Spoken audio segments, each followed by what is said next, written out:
Pekerjaanku sebagai seorang MUA itu tidak kenal waktu guys. Sampai di rumahnya pengantin jam 4. Terus setelah itu dibersihkan mukanya dulu. Dan langsung udah jadi. Aku lupa tadi video Nah kali ini karena matanya itu klienku sipit, jadi saya tidak pakai cut crease. Karena kalau pakai cut crease matanya tambah sempit. Klienku kali ini tidak banyak request, sesuai dengan bentuk mukanya saja.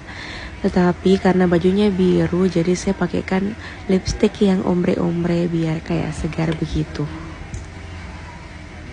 Nah ini pengantinnya sedikit mabuk ada juga mengantuknya karena baru tiba dari Sinjai tadi subuh guys. Jadi dia tuh ini acaranya maparolanya laki-laki. Nah sementara perempuannya itu masih agak capek karena